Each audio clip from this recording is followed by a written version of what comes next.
ኩል የደመቅኔው ህዝቦች ቤተ ተውኔት አማራንን ነባር ህዝቦች በፍቅሬ ኖን በቸርነት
አባይ ግድብ አልተመረቀም። የአማራ ሕዝብ ሁሉና በፋኖ ተረጋግጦ የሀገራችን ባለቤት ሆነን ክብር ለሚገባቸው ክብር ሰጥተን አባይ ግድብን በትክክል ዳግም የእውነት እናስመርቀዋለን።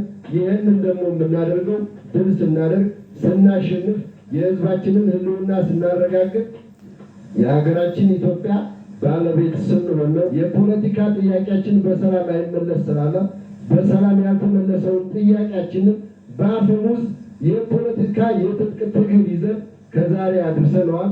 ጥላታችንን አንኮታኩተነዋል። በዓለም አደባባይ ውሸታም የከሰረ የተዋረደ እንደሆነ ለዓለም ህዝብ አሳይተናል።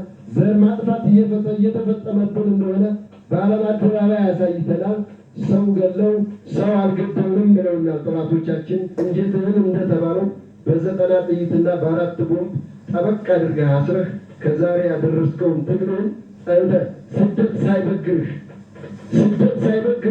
እዚህ ህዝብህን ነፃ የምታወጣበትን ትግል ጠርተህ ሂደህ አሳ ሳይበላህ አሳ ነባሪ ሳይበላህ ጠላት አንገትህን አርዶ ሳይገልህ በጽናት መራራ ጽዋ እየተጎነጨ ያለውን ህዝብህን ነፃ የማውጣት አደራ አለብህ። መሪ ድርጅት ፈጥረህ የአማራን ህዝብ የታጠቀ ያልታጠቀ በሀገር ውስጥ ከክልሉ ውጭ በሀገር ቤት ከሀገር ውጭ የሚባለውን በሙሉ አሰባስበን እንደ ህዝብ እናታግልበት መሪ ድርጅት የአማራ ፋኖ ብሔራዊ ኃይል ተፈጥሯል። መሪ ተመሪ ኑሮት ነፍስ ዘርተንበት በመሪ ድርጅት ህዝባችንን ከጫፍ እስከ ጫፍ አታግለን ወታደራዊ ስራዎች እስካሁን የሰራናቸው አያንሱንም። የምስራቅ አማራ ቀጠና ሳይሆን የአማራ ሕዝብ ቁልፍ የዓይኑ ማረፊያ የሆነ ሰራዊት እንደሆነ ልነግራችሁ እፈልጋለሁ። ክብር ለሰማዕታቶቻችሁ። ስለዚህ የመጨረሻው ነገር ድል የምናደርግበት ጊዜ ቅርብ ነው። እውነቴን ነው፣ ቅርብ ነው።